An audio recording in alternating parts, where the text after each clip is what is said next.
All right, so we're diving into Scientology today. Sounds intense. It is. There's a lot to cover. Yeah. You've given us a ton of articles and research, even some personal notes. It's clear you want to get past just the headlines. Exactly, and really try to understand what this whole thing is really about. What's going on beneath the surface? Yeah, and I think a good place to start is, well, With the basics. yeah, who founded this? When did it all begin? What happened in those early years that really shaped it? Well, it all started back in the 1950s with a guy named L. Ron Hubbard. Okay, L. Ron Hubbard. Now, he was a former military man. Oh, really? Yeah, and a Pulp Fiction writer. I mean, his background Wow. is almost as colorful as the beliefs he ended up creating. So we've got a former military man, pulp fiction writer, Right. starting a religion. Yeah, That's quite a story. that is a story for another time. So I guess then let's get to the beliefs. Sure. If someone's listening and they really don't know anything about Scientology, what is it they believe? Well, at the heart of it is this idea, this concept of the thetan, Thetan. Okay. which is basically their word for like the soul or the spirit. Okay. Scientologists believe that these thetans aren't just confined to this one lifetime, Oh, interesting. but that they've lived countless lives, like accumulating experiences and knowledge across like time and space. So almost like reincarnation, but with kind of a sci-fi twist to it? Yeah, exactly. Okay. And they believe that these past lives can really leave a mark on us. Uh-huh. They think that traumatic experiences from those past lives, they can create these mental scars Oh, wow. or engrams, that's what they call them, Engrams. that still affect us in like the present. So these engrams, they're like baggage from our past lives that weigh us down. That's a great way to put it. Interesting. And this whole concept of like the reactive mind, which is filled with these engrams, it's really central to their appeal. Right. It offers this way to understand and maybe even to overcome your personal struggles or traumas or limitations. Okay, I see. And that's where this practice of auditing comes in. Auditing, I've heard of it, but I don't really know what it is. So auditing, it's kind of like you could think of it as a spiritual therapy session Okay. where a trained auditor helps someone to identify and address these engrams.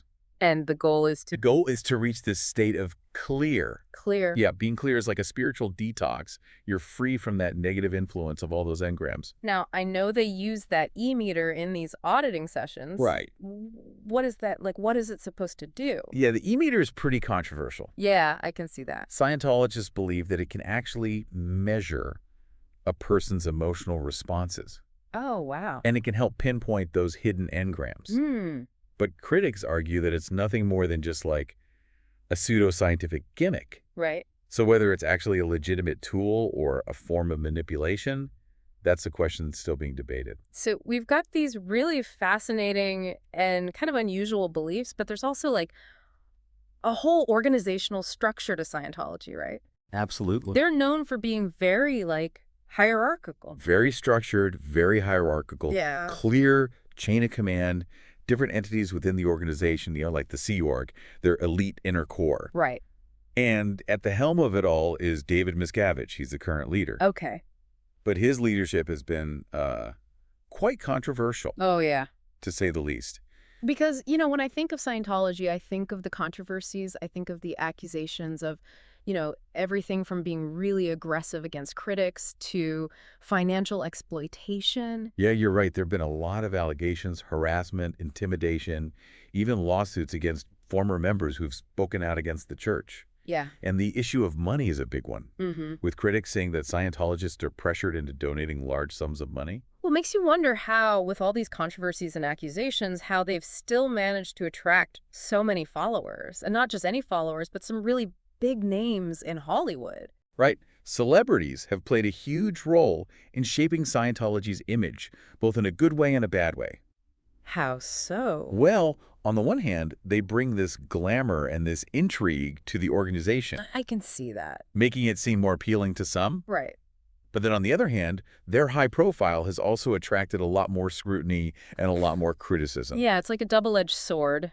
Right. You've got people like Tom Cruise, who's been a very prominent member for decades Right. and really a vocal advocate for Scientology. Yeah. And then you have others like Leah Remini who left and have become really outspoken critics. Mm-hmm. It seems like Scientology can really have a profound impact on people's lives. It does, and I think that's a key point here. Behind all the headlines of the controversies, there are real people whose lives have been deeply affected by their involvement with Scientology. Yeah. Some say it's improved their lives, while others say it's caused them harm. Right. So it's complex, it's multifaceted. Definitely. And while the whole celebrity aspect can be, I mean, it's interesting, It is. but we have to remember that there's a lot more to Scientology than just Hollywood. Oh, absolutely. It's this global phenomenon with a complex web of beliefs, practices, internal structures that really deserve a closer look. And a closer look is exactly what we're going to be doing as we continue this deep dive. Okay. We've kind of set the stage here with this overview. Right. But now we've got to delve deeper into some of the specific controversies. Okay. Like starting with, those allegations against David Miscavige. All right, let's get into it because this is where it gets really interesting. It does. We're talking about allegations of abuse, financial exploitation, even human trafficking. Right. Are these claims credible? I mean, what's the evidence? How has Scientology responded to all this? Those are all important questions, Yeah. and we're going to be examining all of that very carefully. We're going to look at firsthand accounts from former members, court documents, investigative reports, and of course, we'll look at Scientology's own responses to all of these allegations. Right. The goal is to give you a balanced and nuanced understanding of the situation, Okay, good. because it is a complicated one. Yeah, I'm intrigued. It sounds like we're about to uncover some pretty shocking information. We might. But before we get too deep into the controversies, Yeah, I think it's worth just taking a step back sure. and revisiting those core beliefs. The foundation. Yeah, the foundation of Scientology. Because understanding those beliefs, even if you don't agree with them, is crucial to understanding the whole organization. Right. We'll be exploring things like the 8 dynamics, the bridge to total freedom, and the different levels of spiritual attainment within Scientology. Okay. It's a fascinating and sometimes bizarre world, Yeah, well, but it deserves to be explored with an open mind. I'm ready to dive in. Let's see what other secrets Scientology holds. Let's do it. So, getting back to these core beliefs, Yeah. one that really stands out is this concept of the 8 dynamics. Okay, 8 dynamics. That sounds pretty complex. Yeah, it's basically Scientology's take on the fundamental drives in life. The fundamental drives. Okay. Yeah. So break it down for me. What are these 8 dynamics? Well, think of it as like a hierarchy of urges, Okay. starting with the most basic ones like survival, and then expanding outward to include things like, family, groups, mankind, even the spiritual realm. So it's like a roadmap for self-improvement, but on like a cosmic scale. That's a good way to put it. Interesting. Scientology really emphasizes aligning these dynamics to achieve, a more fulfilling life. I see. And how does all this tie into their idea of spiritual attainment? Right. Well, you mentioned the bridge to total freedom earlier. Yeah. And that's essentially their structured path, a series of steps or levels that a Scientologist progresses through. Okay. And each level is supposed to bring them closer to unlocking their full potential as a Thetan. So it's like leveling up in a video game, but with like spiritual enlightenment as the ultimate prize. Exactly. That's a good analogy. All right, I like that. Each level involves these specific courses, auditing sessions, practices, all designed to address different aspects of that reactive mind and move the person closer to that state of clear. And beyond clear, there's like even higher states of being, right? Yes, exactly. It's a pretty intricate system. It is. But with all this focus on self-improvement, spiritual growth, it's hard to square that with, what we were talking about earlier, the darker side of Scientology, the controversies, the allegations. Yeah. Let's dig into those a little bit more, starting with, I guess, the allegations against David Miscavige. Yeah, well, there's a lot to unpack there. I bet. I mean, we're talking about accusations of everything from physical and emotional abuse to financial impropriety to even forced confinement. Wow. Some former members have described, a culture of fear, intimidation within the church, where any kind of dissent is met with really harsh punishment. Are there specific examples of these alleged abuses? There have been, yes, several high-profile cases, including accounts from former Sea Org members who say they endured beatings, sleep deprivation, forced confessions. Oh, my God. And all of this at the hands of Miscavige himself. Wow. Others have said they were pressured into donating huge sums of money. Yeah. Or being separated from their families if they dared to question church practices. Wow. And how has Scientology responded to all of this? Well, they've consistently denied any wrongdoing. Okay. They've dismissed these claims as, lies made up by disgruntled former members, Right. people with an axe to grind.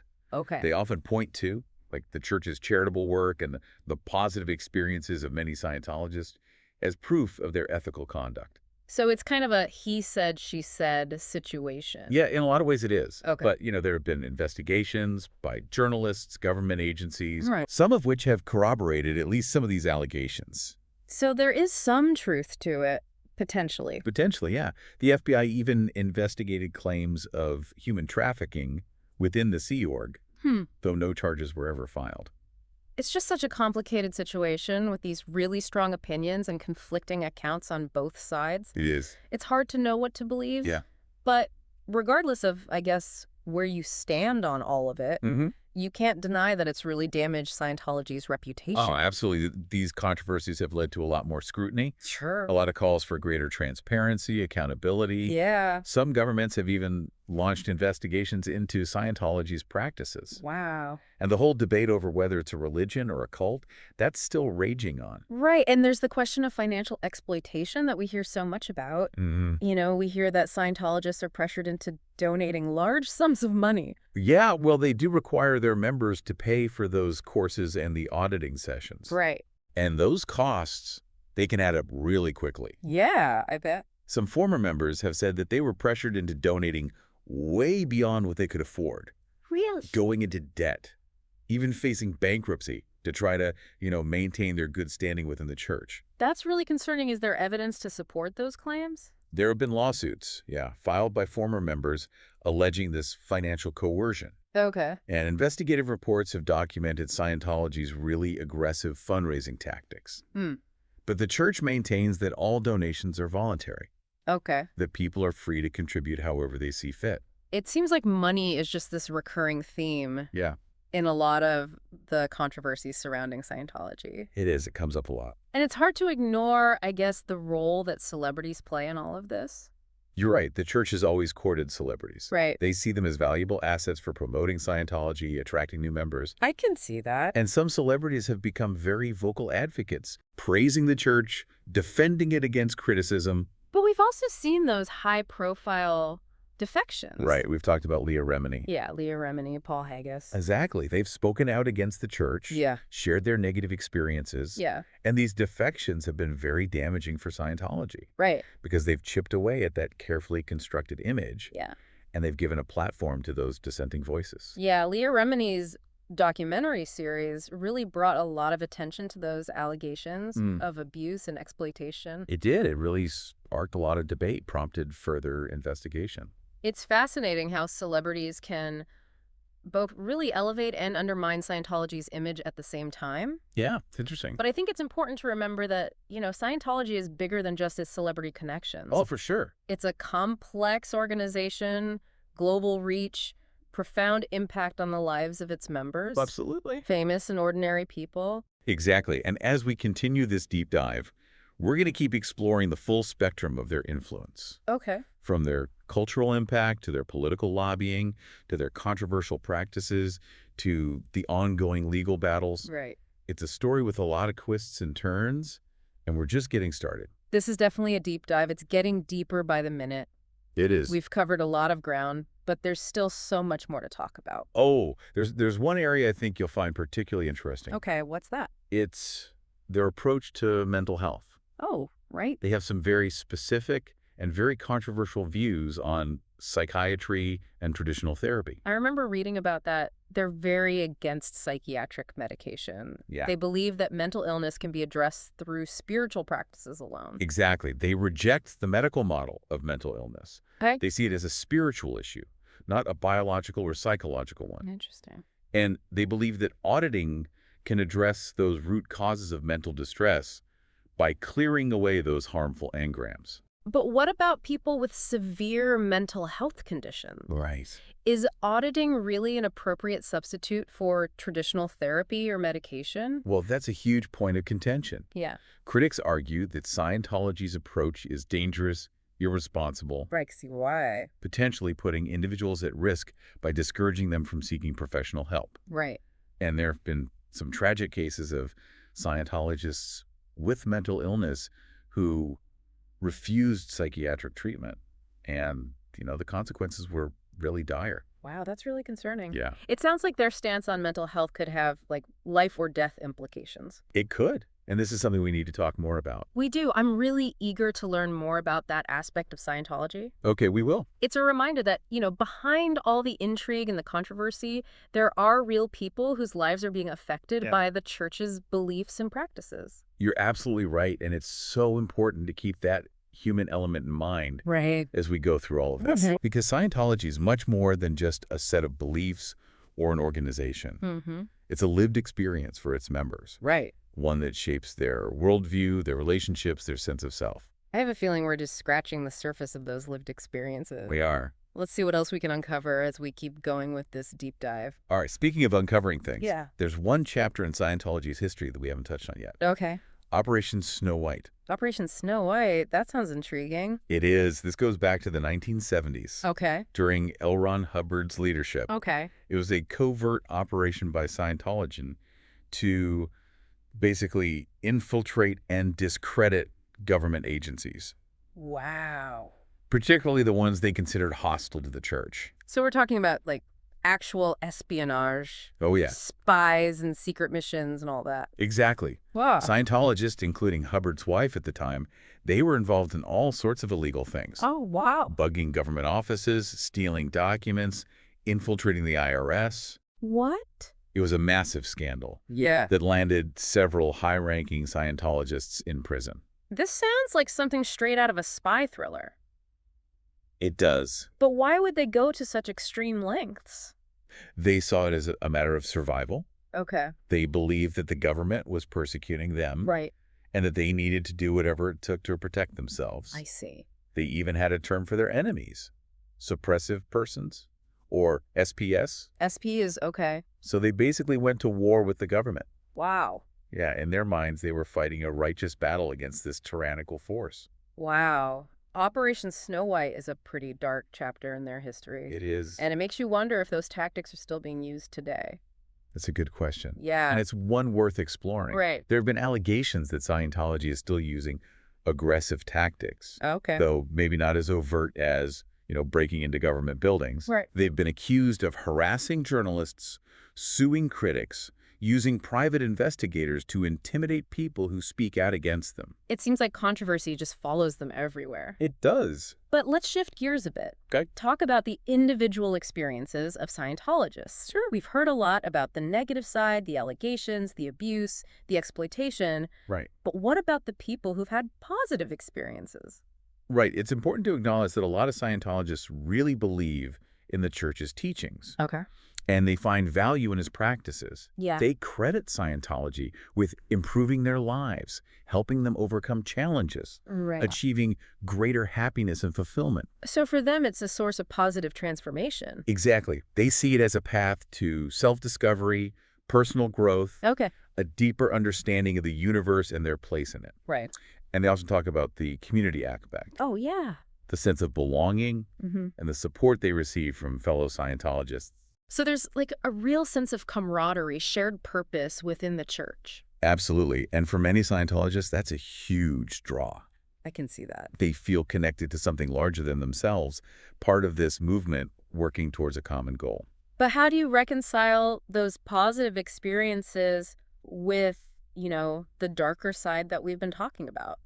Yeah, that's the challenge, isn't it? It is. Scientology is complex. Very. It has positive and negative aspects. Yeah. And it's important to recognize that diversity of experience within the church. Right. To acknowledge both the benefits that some people find and the harms that others have suffered. Well said. I think it's crucial to approach this topic with nuance and an open mind. Definitely. Understanding that there's no easy answer to what Scientology is really all about.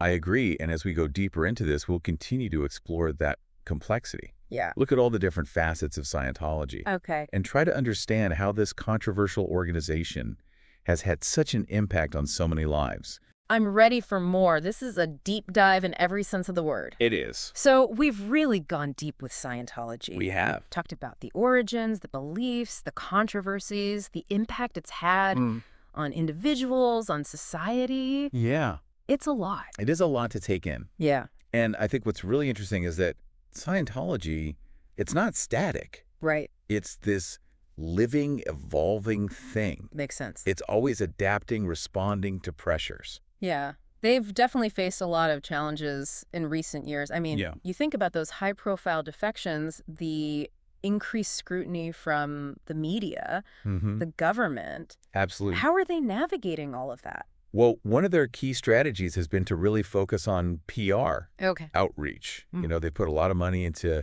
media campaigns, celebrity endorsements, Right. trying to improve their image, attract new members. So it's like a makeover, a PR makeover. Pretty much. Are they gaining new members, though? It's hard to know for sure. Yeah. The church doesn't share their membership numbers, Right. so it's hard to track their growth or decline. Yeah. So the future of Scientology is still a bit of a question mark. It is. They're definitely facing an uphill battle Mm-hmm. with the ongoing controversies and aging membership Right. competition from other groups. Yeah. It really is a mixed bag when you look at Scientology. It is. A mix of intriguing beliefs, controversial practices, fascinating people. And all wrapped up in this, shroud of secrecy and controversy. And I think that's what makes it so compelling to so many people. Oh, absolutely. It's like a window into human belief, this search for meaning Right. in a world that often feels really chaotic. Makes sense. It raises a lot of questions, It does. about truth, about persuasion, about personal freedom. Yeah. Even after this deep dive, I still have so many questions. I bet. What kind of questions? Like, what really drives people to join? Mhm. What are the long-term effects of all their practices? Right. What does the future hold for them? Big questions. Yeah. And I think the answers are going to keep unfolding as Scientology changes Yeah. and as it interacts with the rest of the world. I want to thank you for guiding me through all of this. Of course. It's been really eye-opening. Good. I'm I have glad. a much better understanding now. That's what we want. Even though, like I said, I still have a lot of questions. Well, and that's the thing about the best deep dives. Yeah. They spark more questions than answers. Right. They make you want to keep exploring. Keep learning. Exactly. So to everyone listening, I encourage you to keep going with this. Mm-hmm. Read, research, talk to people, form your own opinions. Yeah. Be informed. Scientology is something that deserves thoughtful consideration. And respectful dialogue. Exactly. So keep an open mind, but stay critical. Be curious. Yeah. The world of Scientology, with all its contradictions and complexities, it's a fascinating place to explore. It really is. It is. Thanks for joining us for this deep dive. Thanks for having me. We hope it's been insightful, thought-provoking. Absolutely. Until next time, keep diving deep.